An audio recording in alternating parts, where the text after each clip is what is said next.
देते ना काय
Krishna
विश्वकर्मा भगवान की, श्री लड्डू गोपाल की, श्री मुरलीधर कन्हैया लाल की।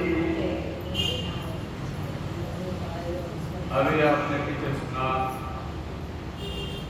नारद जी और भक्ति ज्ञान वैराग्य का संवाद। इसके बाद में इस कथा को कैसे हुआ ये महात्म के रूप में सुनाया जाता है।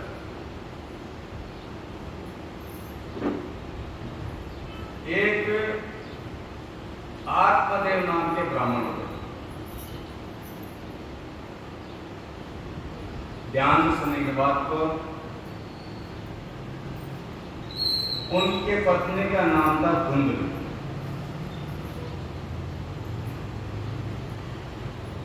ये सारी कथाएं व्यक्तियों से जुड़ी हुई है। हमारी और आपकी जो शरीर में जो आत्मा है उसी का नाम आत्मदेव शर्मा।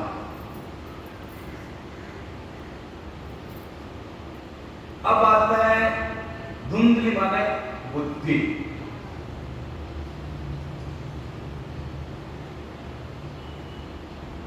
तो ये विषयों में फंसी हुई बुद्धि उन विषयों में लगी रहती है। उस बुद्धि में ज्ञान की योग्यता नहीं रह जाती, वो जड़ हो जाती है। आत्मदेव शर्मा ने जितना धन कमाया आधा दान करते गए कि वह किसी प्रकार से एक पुत्र हो जाए।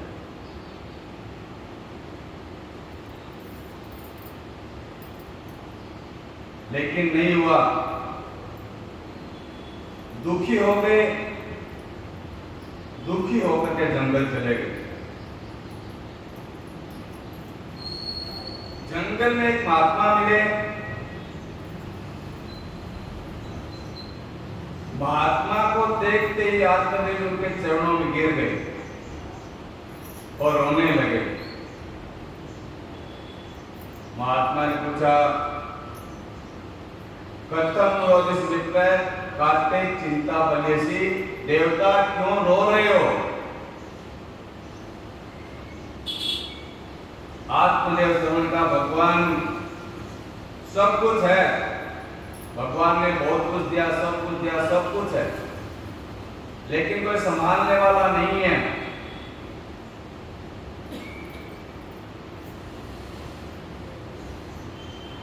घर में कोई संतान नहीं है। आगे जो हमारा जो पित्र है उसको पिंड को पानी देने वाला कोई नहीं है। वंश नष्ट हो जाएगा। पित्र उस वजह से गर्म पानी पिएंगे। हे देवता, मैं भाग्यहीन हूं। अगर घर में गाय लाऊं तो गाय बच्चा देना बंद कर देती है। अगर मैं मेरे हाथ से कोई वृक्ष लगाऊं तो वृक्ष फल देना बंद कर देता है। और संयोग से अगर फल खरीद के घर पे ले आऊं तुरंत खराब हो जाते हैं। मैं भाग्यहीन हूं, मेरे पाप बहुत है। हे भगवान, हे देवता, कोई उपाय बताओ। ब्राह्मण देवता, आप तो सिद्ध संत हैं,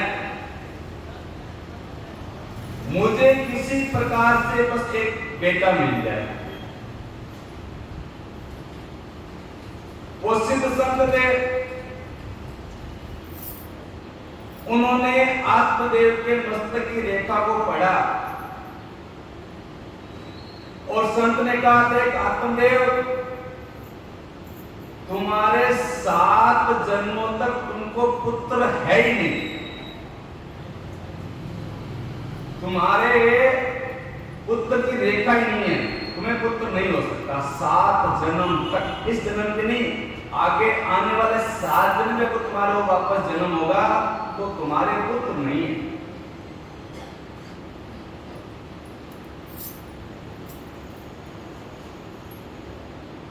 संतान की चिंता छोड़, भगवान का कीर्तन कर, कल्याण हो जाएगा।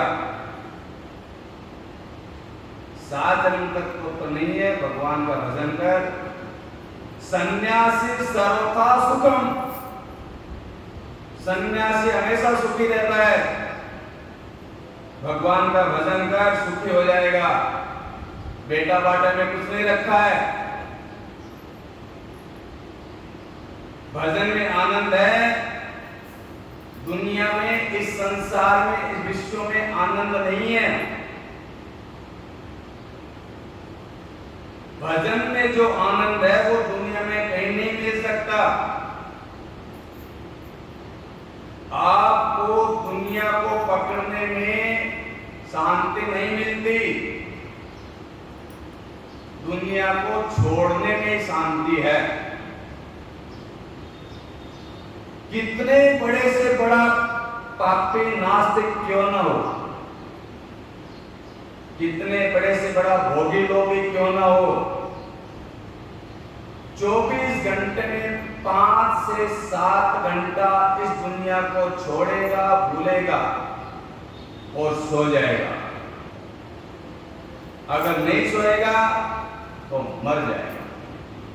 तो यह सिद्ध हो गया कि दुनिया को छोड़ने में ही शांति है।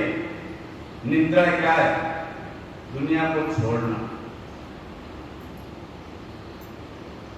अगर तुम सुख, दुनिया में सुख मानते हो तो सदा जागते रहो। ऐसा कोई इंसान नहीं है वो जिंदगी भर जागता रहे, उसको सोना ही पड़ेगा। ये समझो।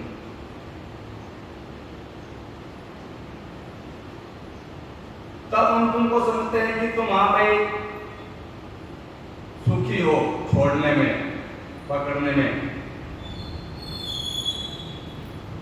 सचमुच में भोगों में तुम्हें ज्यादा सुख प्राप्त होता है।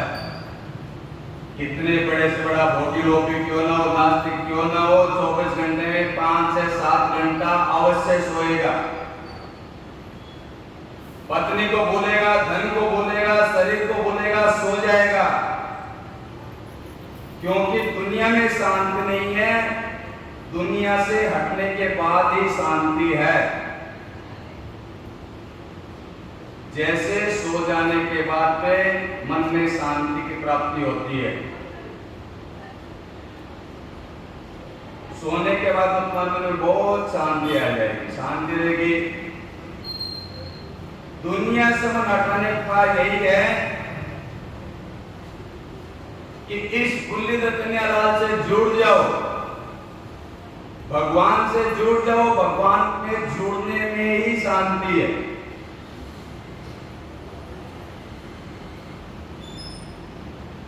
उस आत्मदेव शर्मा को उस ब्राह्मण ने बहुत समझाया, लेकिन वो नहीं माना। नहीं भगवान, मेरे को तो पुत्र चाहिए ही चाहिए।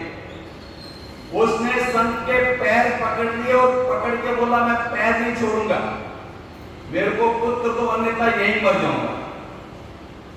अब बोलो, ये तो अच्छी राम राम हो गई। ये तो पूछा भाई तुम्हारे को क्या समस्या है, ये तो पूछना ही गुनाह हो गया। ऊपर से बोलता है पुत्र तो नहीं तो मैं तुम्हारे चरणों में मर जाऊंगा, और अगर मैं मर गया तो तुम्हें ब्रह्म हत्या लगेगी। लो, ये तो उल्टे करे आ गया। वो आत्मदेव शर्मा नहीं माना। सिद्ध संत थे, उन्होंने उसको एक फल दिया। फल माने ज्ञान। उन्होंने फल दिया, जब अपनी पत्नी को खिला देना, पुत्र हो जाएगा।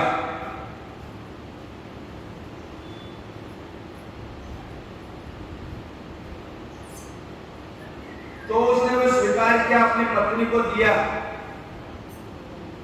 घर पे क्या, अरे ओ सुनती हो? पत्नी बोली, सुबह से गए, अभी शाम को आए, भाग करके ऐसे चिल्ला रहे, बोले नौबत का हार लेके आए जैसे। बोले क्या हुआ? बोले फल।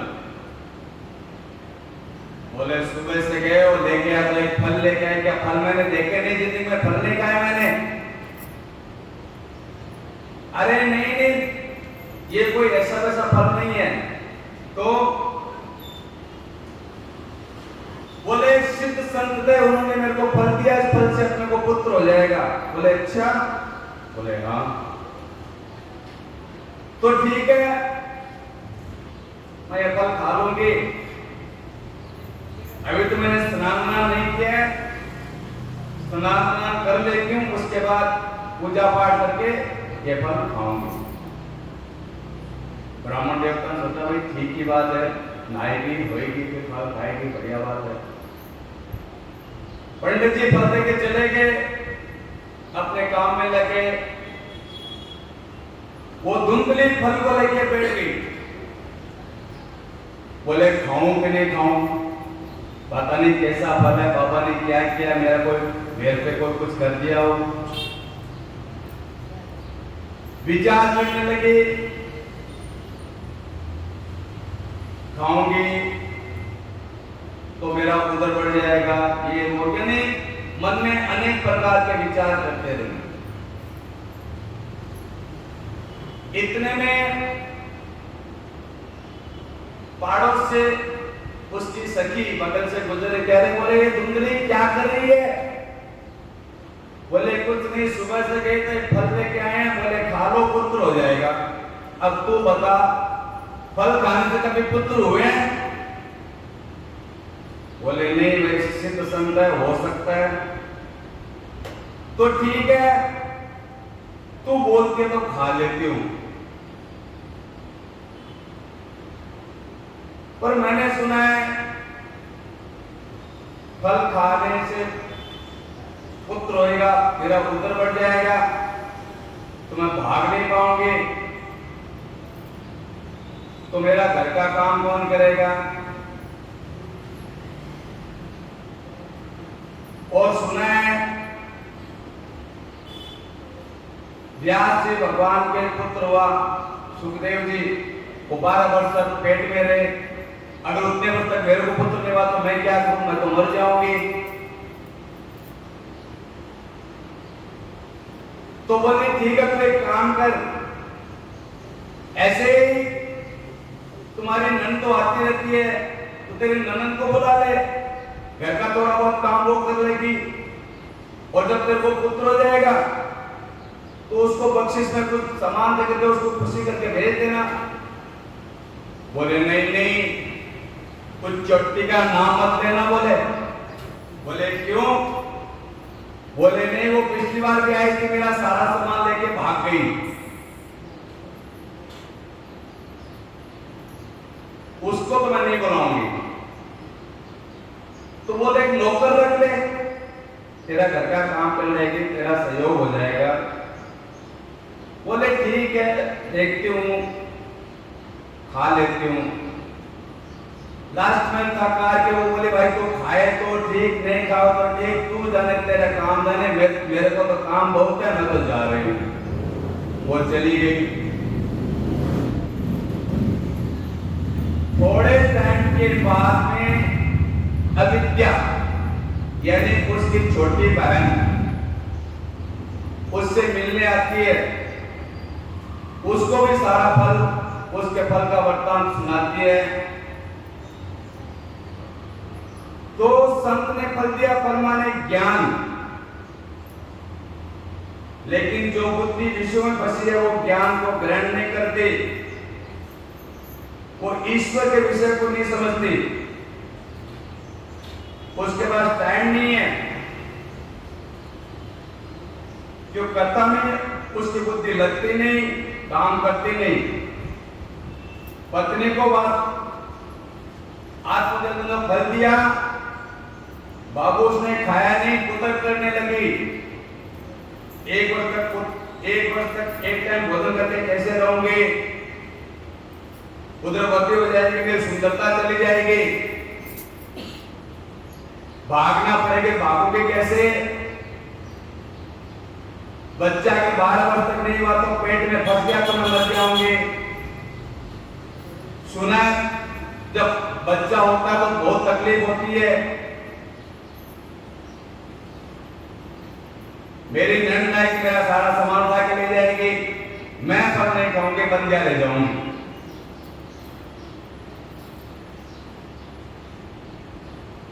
महाराज उसने फल नहीं खाया,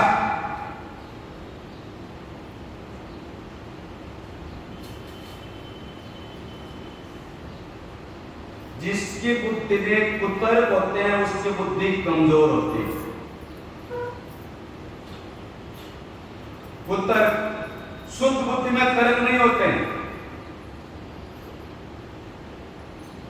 उसकी सहेली का नाम था अविद्या यानी माया। उसने कहा एक काम कर, इस फल को गाय को खिला दे, मेरे को पुत्र होगा, मैं तेरे को दे दूंगी।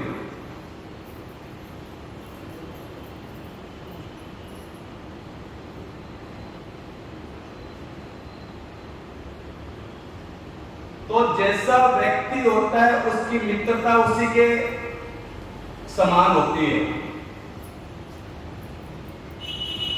शराबी शराबी से मित्रता करेगा, जुआरी जुआरी से मित्रता करेगा, भक्त भक्त से नाता जोड़ेगा। तो अविद्या से लिया हुआ पुत्र और संत से पाया हुआ फल गाय को खिला दिया और अपनी सहेली से पुत्र ले लिया। पंडित जी को बोला अपने को पुत्र हुआ है।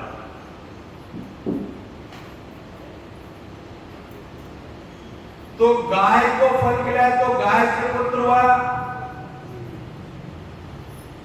तो उस पुत्र के सिर्फ कान गाय के समान थे, बाकी पूरा शरीर मनुष्य का था। तो जो गाय से जो पुत्र हुआ उसका नाम रखा गोकर्ण, और धुंधली जो अपनी सहेली से पुत्र लिया था उसका नाम रखा धुंधकारी। तो गोकर्ण जो वे महाज्ञानी और धुंधकारी वे महापापी। धुंधकारी महाराज पड़ोसियों के बच्चों को, पड़ोसी बोलता मैं तेरे अपने बच्चों को, तुम्हारे बच्चों को मैं थोड़ा खिलाने ले जाता हूं, इस बहाने में बच्चों को ले जाकर कुएं में डाल देवे।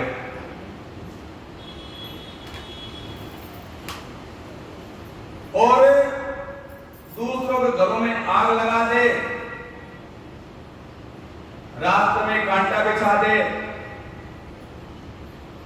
और थोड़ा बड़ा हुआ तो हाथ में शस्त्र लेके चलता है, तलवार भाला, खतरनाक खतरनाक शस्त्र,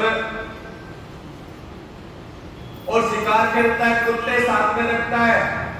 स्नान नहीं करना, पवित्रता नहीं रखना, माता पिता की बात मानना नहीं, हमेशा क्रोध में भरा रहना, नालायक संतान होती है, माता पिता को बहुत दुख देती है।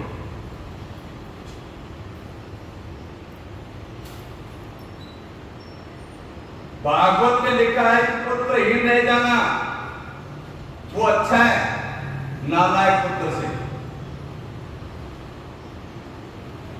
नालायक पुत्र की अपेक्षा परमात्मा पुत्र ही ना दे, और परमात्मा पुत्र दे तो लायक दे, नहीं तो बिना बेटा के हम अच्छे हैं। क्योंकि नालायक पुत्र हमेशा माता पिता को दुख देता है। महाराज वो आत्मदेव शर्मा रोने लगे।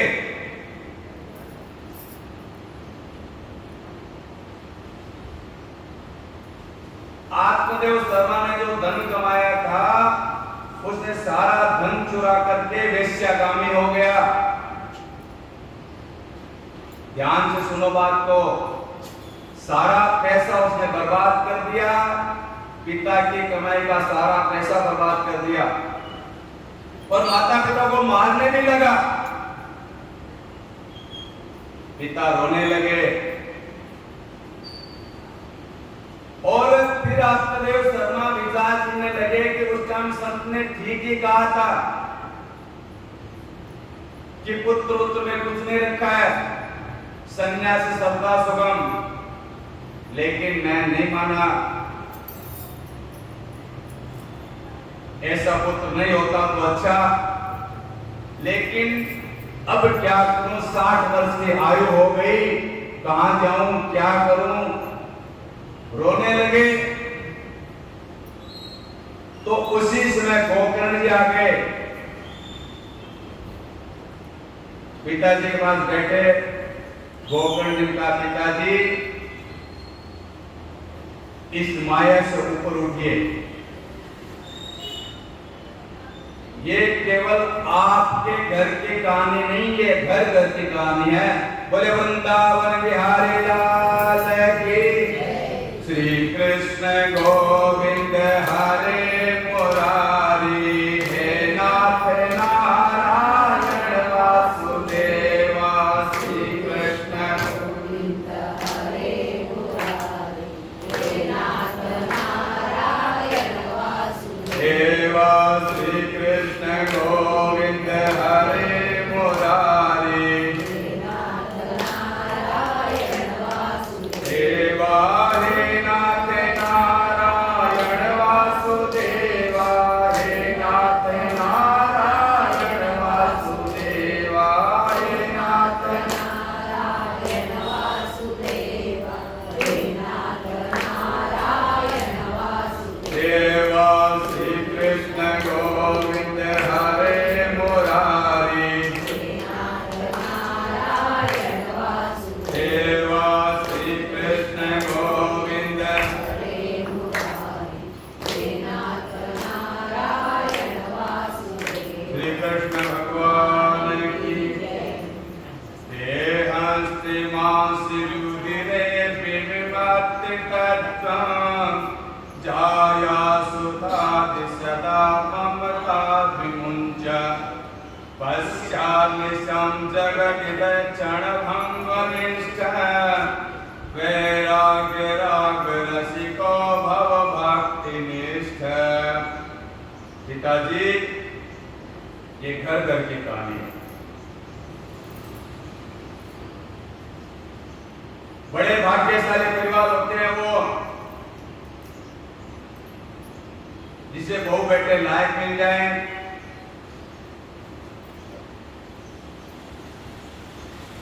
दो श्लोकों का उपदेश दिया, गोकर्ण जी ने 2 श्लोकों में उपदेश दिया।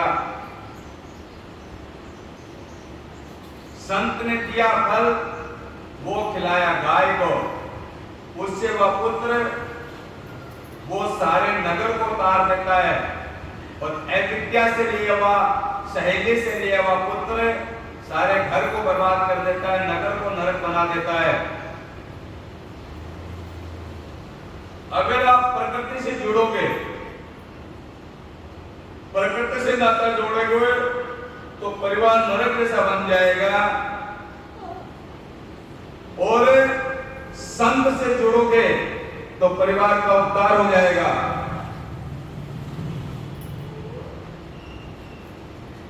तो पिताजी, ये शरीर तो माया का पुतला है, 5 तत्वों से बना है, दिशक जाने वाला है, ये हमेशा रहने वाला है नहीं। ये शरीर मैं नहीं हूं, ये शरीर मेरा नहीं है, मेरा मुझसे अलग है। इसे नाता तोड़ दो, अभिमान छोड़ दो, पत्नी पुत्र की ममता त्याग दो। संसार क्षण भंगुर है। दुनिया में कितने भी लोग पैदा हुए हो, सब मेरी मेरी करते मर गए, नामो निशान नहीं रहा उनका। पत्नी पुत्र से ममता हटाओ, धर्म का आचरण करो, भगवान की भक्ति करो, सेवा करो, सदा भगवान की कथा सुनते रहो। पिताजी, इससे आपके मन को शांति मिलेगी और परम पद की की प्राप्ति होगी, परम पद मिल जाएगा। पिताजी आपको भागवत जी की पुस्तक लेकर के बद्रीनाथ चले जाओ, घर में रहोगे तो घर की समस्या चुभेगी,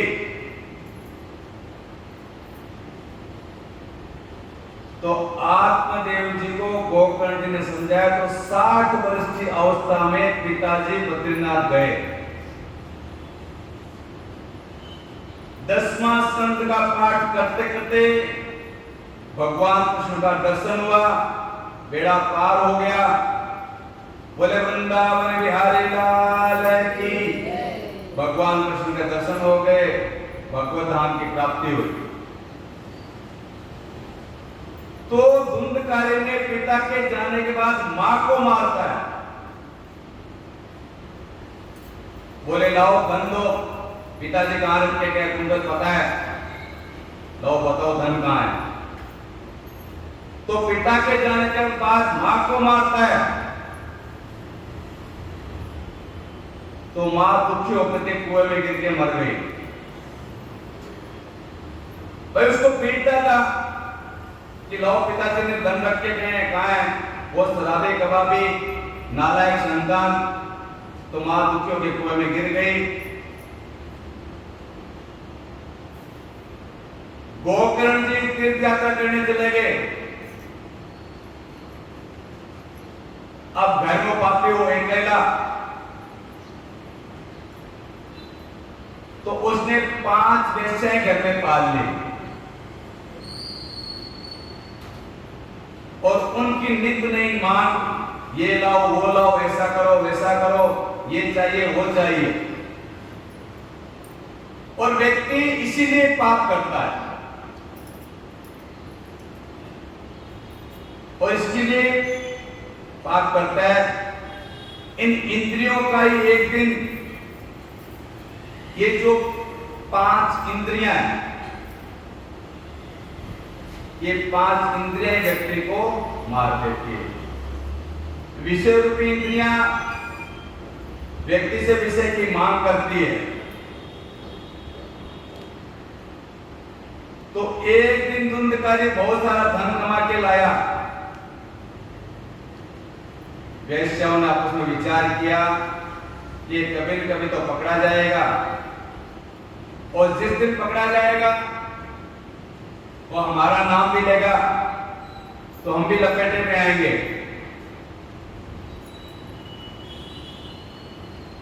तो उन्होंने विचार किया इसको मार देते हैं।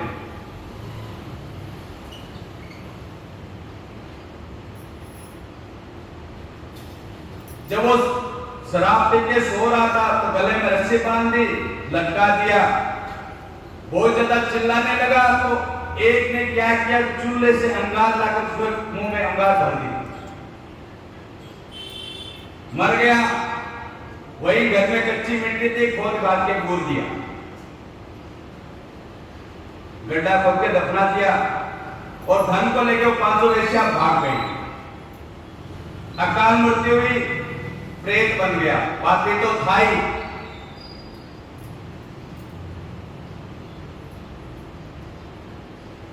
जब गोकर्ण जी तीर्थ यात्रा करके वापस घर पे आए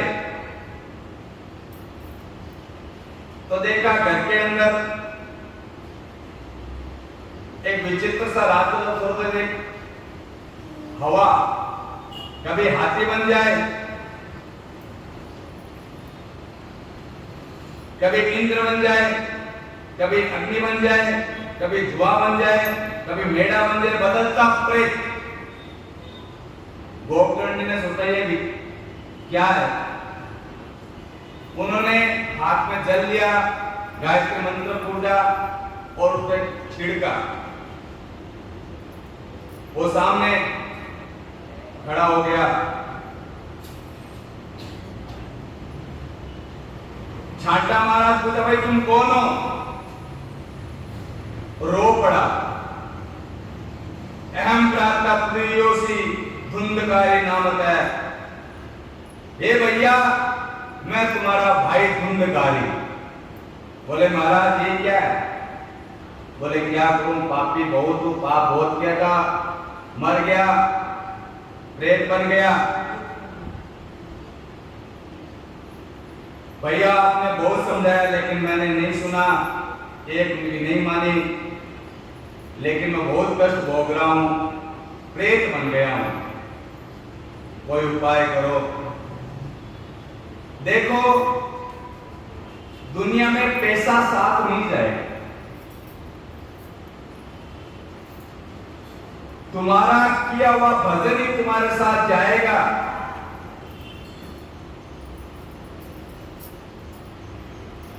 आपने बहुत सुनाया लेकिन मुझ पे असर नहीं हुआ। आज मैं रो रहा हूं, खून के नाते प्रार्थना कर रहा हूं, भैया मेरी मुक्ति करा दो। तो गोकर्ण ने कहा कि हमने तुम्हारे नाम से गयात में पिंडदान कर दिया, तुम्हारा कल्याण हो गया। बोले नहीं, 100 बार करोगे तो भी नहीं होगा। बोले 100 बार पिंडदान करोगे तो भी मुक्ति नहीं मिलेगी। बोले क्यों? बोले बहुत बड़ा पापी हूं ना, इसीलिए। खतरनाक पापी। अच्छा तुम जाओ, हम कोई और विचार सोचते हैं तुम्हारा उद्धार के लिए।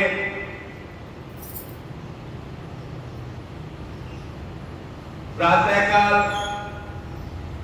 जब गोकर्ण जी उठे तो उन्होंने भगवान सूर्य को अर्घ दिया, गायत्री मंत्र जपने लगे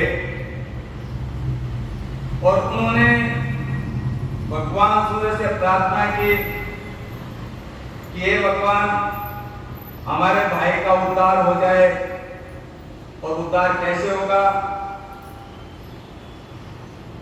तो आकाशवाणी हुई, सूर्य भगवान ने कहा श्रीमद् भागवत की कथा सुना दो, इसकी मुक्ति हो जाएगी। तो गोकर्ण जी ने भागवत का आयोजन किया।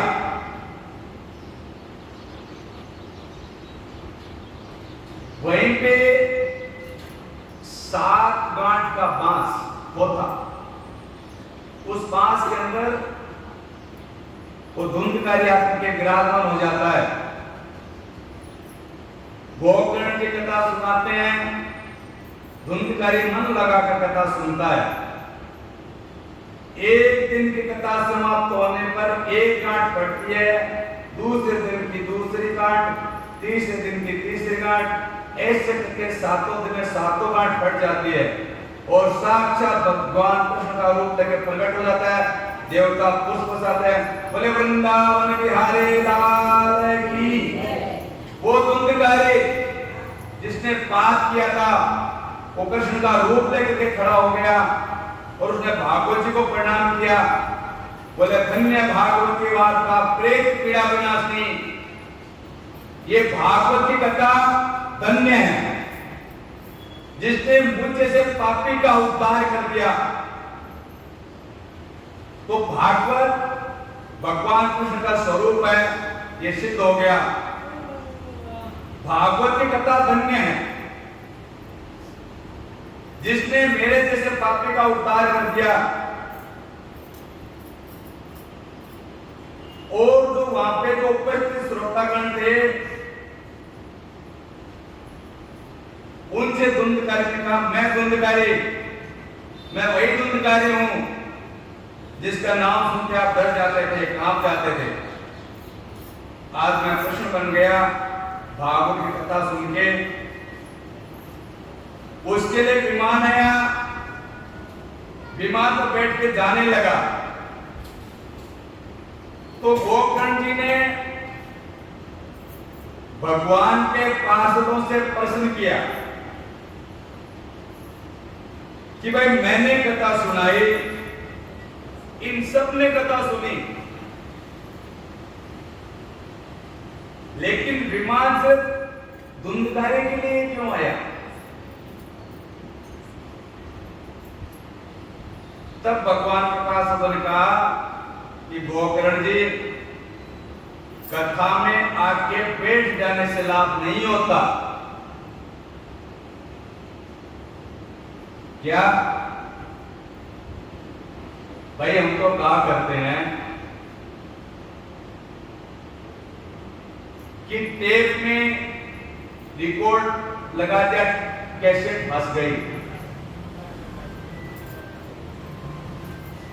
अब वो घर घर चलते रहे, उसको कुछ पता नहीं लगता। इसी प्रकार कथा में सामने आके बैठ गए, रील फंस गई, कथा समाप्त देखा तो रील खाली की खाली, क्योंकि वो तो फंसी है। इसी तरह तुम्हारा मन भी टेप रूपी शरीर के अंदर कहीं न कहीं फंसा रहता है, कैसेट की तरह घर में फंसा रहता है, धन में फंसा रहता है, दुकान में फंसा रहता है। कथा में क्या होता है, कुछ पल्ले नहीं पड़ता, वो खाली का खाली रह जाता है मन, बुद्धि। यह शरीर तो टेप रूपी रिकॉर्ड है और मन रील की तरह,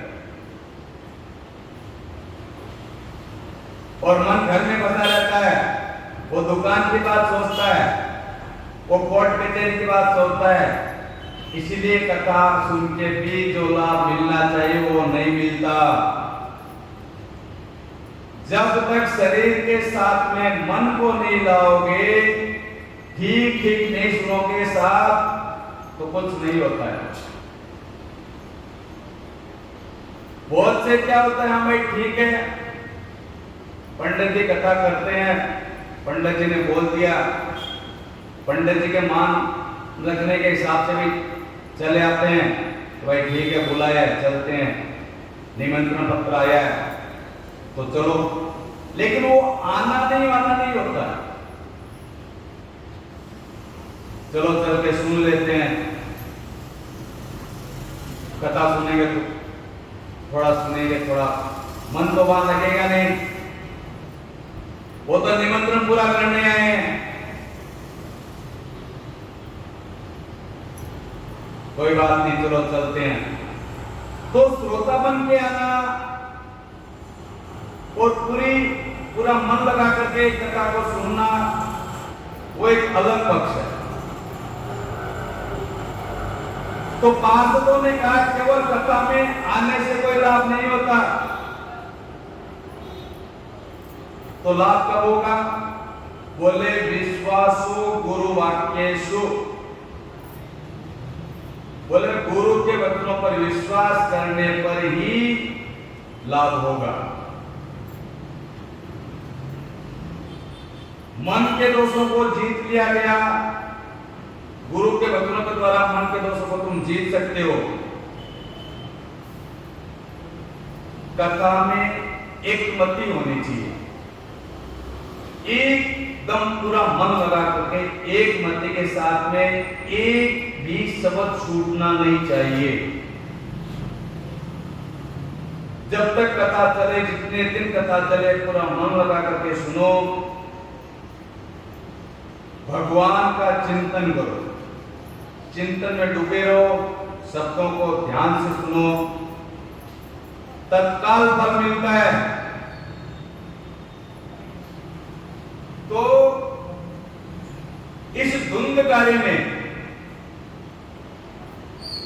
इसने जो दिन में सुना, इस धुंध कार्य ने जो दिन में सुना, रात भर उस पर विचार किया, मनन किया, तो देखो आज इसका उद्धार हो गया। इसलिए मनन करो, उद्धार होगा। तब गोकर्ण ने दोबारा कथा का आयोजन किया, निष्ठा के साथ श्रावण के महीने में स्टार्ट की। इस बार सबने बड़ी श्रद्धा से सुनी, सुनने वाले को भी वही भाव था, सुनाने वाले का भी वही भाव था। और जैसे ही कथा समाप्त हुई, भगवान कृष्ण के भक्तों के साथ पार्षद प्रकट हो गए, महाराज देवता पुष्प बरसाते हैं, जय जयकार करते हैं। गोकर्ण जी को आलिंगन किया, गोकर्ण जी कृष्ण बन गए। जितने भी जो श्रोता थे सबके सब भगवत स्वरूप को प्राप्त हो गए और सबके सब वैकुंठ चले गए विमान में बैठ करके। कैसे? जैसे राम के साथ में अयोध्या वासी गए थे उसी प्रकार। इसी तरह गोकर्ण के साथ में सारे नगर के मनुष्य,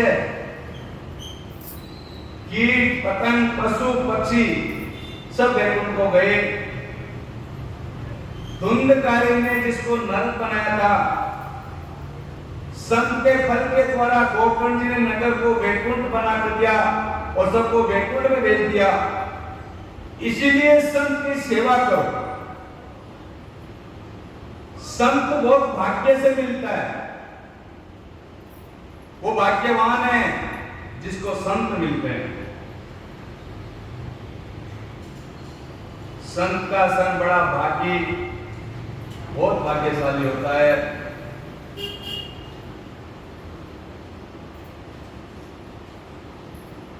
भागवत गीता सुनने की विधि क्या है? अब विधि बताई गई है तो इस प्रकार है कि पंडित जी को बुलाओ, अच्छा दिन दिखाओ, शुद्ध महीना आषाढ़ श्रावण भाद्रपद कार्तिक मार्गशीर्ष माघ वैशाख, ये सब पवित्र महीने होते हैं। इन महीनों में भागवत का आयोजन करना चाहिए, भागवत सुननी चाहिए।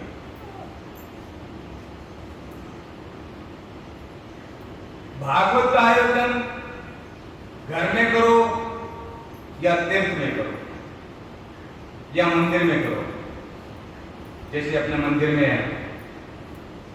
भाई घर में अगर भागवत करानी है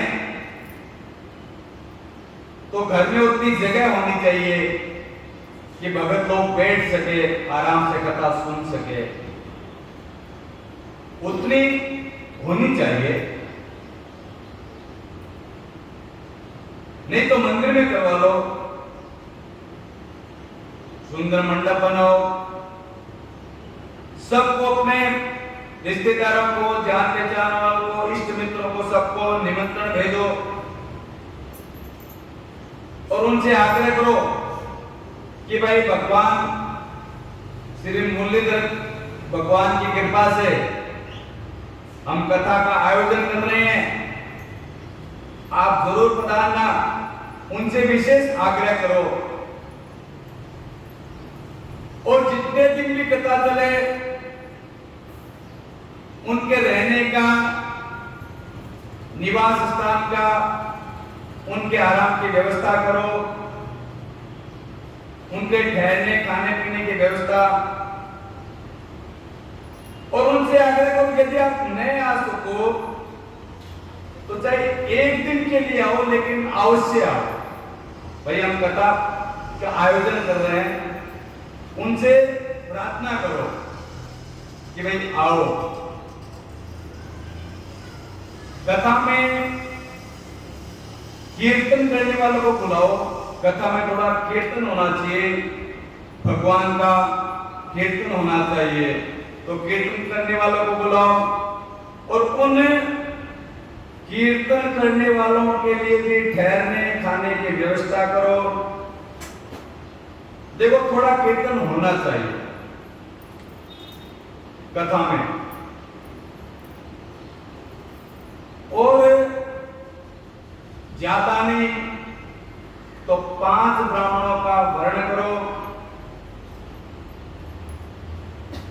नहीं तो 3, 2 या शक्ति के अनुसार ब्राह्मणों को बुलाओ। प्रातः काल से दोपहर तक कथा चले, दोपहर थोड़ा विश्राम, फिर शाम तक कथा चले। उपवास करके रह जाओ तो अच्छी बात है,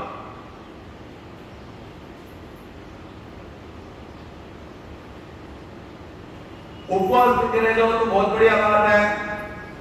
कथा सुनो। उपवास करके नहीं रह सकते तो कथा समाप्ति के बाद एक बार भोजन करो।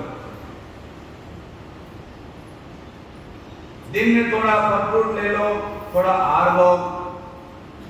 देखो भोजन थोड़ा करना चाहिए जिससे आलस्य नहीं आता। भोजन धान जिसको अन्न बोलते हैं वो खाओगे तो वो अपना काम करेगा। अन्न में आलस्य होता है, इसलिए कम भोजन करना चाहिए। हो सके तो व्रत करके रहना चाहिए, इससे आलस्य नहीं रहेगा, निद्रा ज्यादा नहीं आएगी और जितने दिन कथा चले आराम से सुन पाओगे। और बाकी जितने दिन कथा चले बाकी सब बातें छोड़ दो, एकदम शुद्ध मन से कथा सुनो।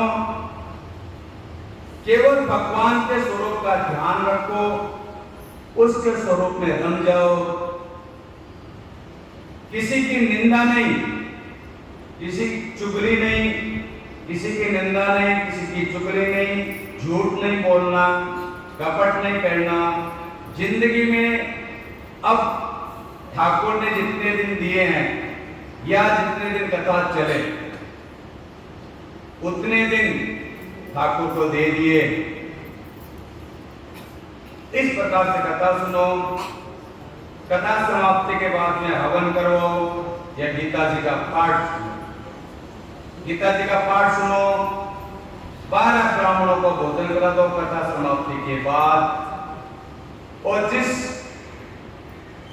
ब्राह्मण ने आपको कथा सुनाई, आचार्य ने, शक्ति के अनुसार दक्षिणा दो। और इस प्रकार से कथा सुननी चाहिए, निश्चित फल की प्राप्ति होती है। ये कथा सुनने की विधि है। बोलो वृंदावन बिहारी लाल की। श्री कृष्ण गोविंद हरे मुरारी, हे नाथ नारायण वासुदेवा। श्री कृष्ण गोविंद हरे मुरारी, हे नाथ नारायण वासुदेवा। हे नाथ नारायण वासुदेवा, हे नाथ नारायण वासुदेवा, हे नाथ नारायण वासुदेवा, हे नाथ नारायण वासुदेवा। श्री कृष्ण गोविंद हरे मुरारी, हे नाथ नारायण वासुदेवा। श्री कृष्ण गोविंद हरे मुरारी, हे नाथ नारायण वासुदेवा। वृंदावन बिहारी लाल की। तो इस प्रकार ये कथा किस प्रकार सुननी चाहिए ये नारद जी को संकादिक ने बताया। संकादिक कथा सुना रहे थे। नारद जी महात्मा को सुनते सुनते भक्ति ज्ञान वैराग्य जवान हो गए और तीनों नाचने लगे। और अभी जैसे मधुर कीर्तन अपन करते उसी प्रकार वो भक्ति ज्ञान वैराग्य तीनों भगवान का कीर्तन करने लगे। नृत्य हुआ। भगवान बहुत प्रसन्न हुए। कहते हैं तो उस नृत्य के समाप्ति में, कथा के समाप्ति में भगवान कृष्ण स्वयं आ गए और महासंकीर्तन हुआ। उस कीर्तन में अर्जुन जी का स्वर बहुत बढ़िया था। अर्जुन राग लाते थे, नारद जी वीणा बजाते थे, इंद्र भगवान मर्दन बजाते और उद्धव मजीरा बजाते हैं। वो महान बहुत बड़ा बहुत सुंदर कीर्तन हुआ। महाराज भगवान कृष्ण प्रसन्न हो गए। वो गोकर्ण जी बोले वर मांगो। तो गोकर्ण जो संकालिक ने कहा, भगवान इस संसार में जहां भी श्रद्धा और विश्वास से भागवत की कथा हो, हे भगवान आप वहां पे जरूर बताना, हे वर चाहिए ठाकुर। तो भगवान ने वरदान दिया कि हम वरदान देते हैं इस पृथ्वी लोक पर जहां पे भी श्रीमद् भागवत की कथा का आयोजन होगा, हम वहां पे जरूर पधारेंगे। बोले वृंदावन बिहारी लाल की। तो श्रद्धा और विश्वास से जहां भागवत होती है, इस कलयुग में भगवान कृष्ण वहां जरूर पधारते हैं और वो भक्तों के हृदय में आकर के विराजमान हो जाते हैं और भगवान स्वयं भगवान के हृदय में बैठ करके उस भक्त के माध्यम से भगवान स्वयं कथा सुनते हैं।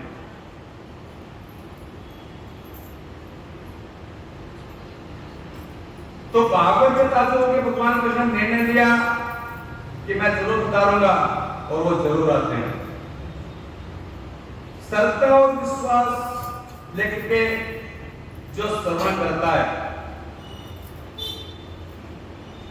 भगवान जरूर आते हैं। अब बोले उसका साक्षी कौन है? बोले साक्षी है परीक्षित। परीक्षित साक्षी है जो भागवत की कथा सुन करके भगवान के धाम को प्राप्त हो, वैकुंठ की प्राप्ति हो। 7 दिन में मुक्त हो गए। यमराज ने अपने दूतों को ये बोल के रखा हुआ है कि जहां पे भागवत की कथा हो वहां पे आसपास भी नहीं भटकना। जो भागवत कथा सुनते हैं उनको यम का दर्शन नहीं होता, यमलोक नहीं ले जाया जाता। उनका निर्णय मुरली भगवान करते हैं। बोले मुरलीधर भगवान की। तो भागवत एक कल्प वृक्ष है, पका हुआ फल है। भाग्यवान है वो जो भागवत का आयोजन करते हैं, और वो भी कम भाग्यशाली नहीं है जो भागवत कथा सुनने आते हैं। दूर दूर से भागवत कथा सुनने आते हैं। जितने दिन भागवत चलते हैं उतने दिन कथा सुनते हैं, वो भी कम भाग्यशाली नहीं है। तो जीवन का कुछ पता नहीं है। पानी का बुलबुला पानी के अंदर कितने टाइम रहेगा कुछ पता नहीं। जब तक उसके अंदर हवा भरी रहती है बुलबुला बना रहता है। जैसे हवा निकली बुलबुला खसक, बुलबुला निकल जाए। इसी प्रकार जीव का जीवन है। इस जीव का कोई पता नहीं है पानी का बुलबुला कब खिसक जाए। इसलिए जीवन रहते रहते जो बन सके वो अपने द्वारा शुभ कार्य कर लो। बोले वृंदावन बिहारी लाल की। तो भागवत प्रारंभ करते हुए मैसे वेदव्यास ने भगवान की स्तुति की। कहा जाता है किसी भी कार्य को प्रारंभ में, मध्य में और अंत में भगवान का स्मरण जरूर करना चाहिए।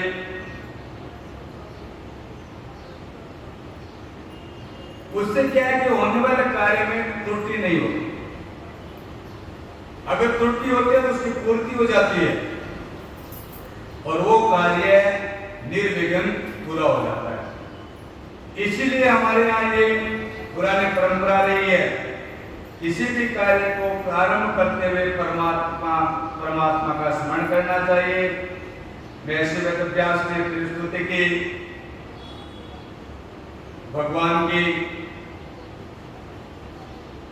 देखो इस विश्व की जिसने उत्पत्ति की है, पालन और संहार होता है। जो संसार के सभी पदार्थों में समाया हुआ है तथा वह सबसे अलग भी है। वह स्वयं प्रकाश है। सृष्टि के प्रारंभ में जिन्होंने ब्रह्मा को वेदों को ज्ञान दिया, वो वेदवाणी जिसे बड़े बड़े विद्वान व्याख्या करने में मोहित हो जाते हैं, ये माया, ये संसार मिथ्या है। लेकिन जिसकी सत्ता से सत्य वो भास रहा है, वो देवता सत्य है, वो परमात्मा सत्य है। अब देखो, जैसे रस्सी में सर्प तो मिथ्या है, लेकिन जिसमें सर्प की भ्रांति हो रही है वो रस्सी तो सत्य है। यानी एक रस्सी लटक रही है, उसकी छाया सामने किसी दीवार पे पड़ रही है और अपने को दूर से लगेगा कि वो सर्प है, ऐसा लगता है, लेकिन वो सर्प नहीं है, वो रस्सी है, लेकिन वो अंधकार के कारण भ्रम हो जाता है। यद्यपि वहां पे सर्प नाम की कोई वस्तु नहीं है, लेकिन अंधकार के कारण रस्सी में सर्प भासता है, जैसे इस शुद्ध ब्रह्म में जगत भाषित होता है।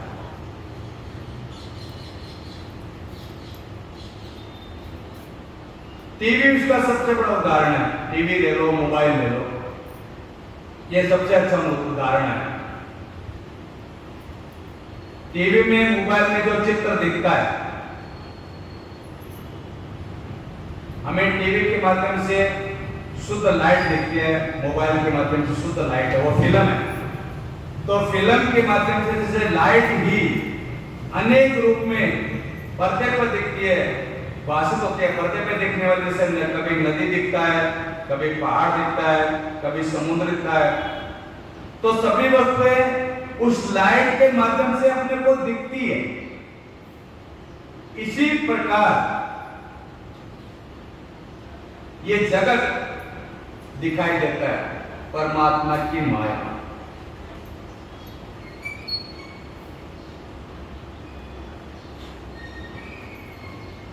ऐसा शास्त्र मानते हैं।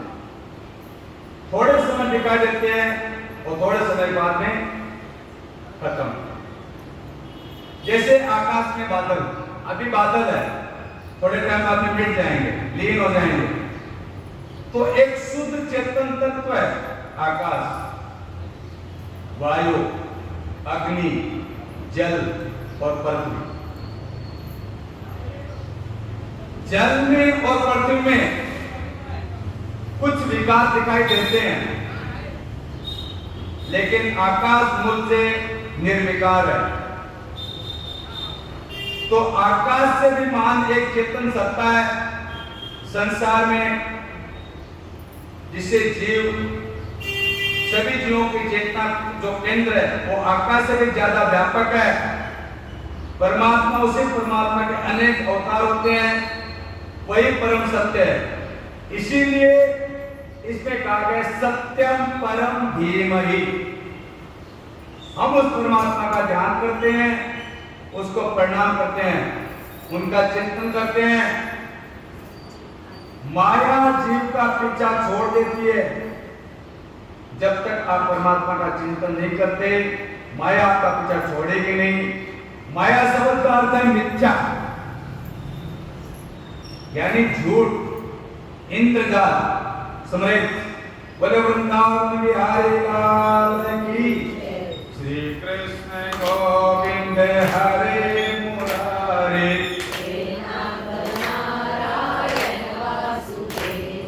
श्री कृष्ण गोविंद हरे मुरारे। हे नाथ नारायण वासुदेवा।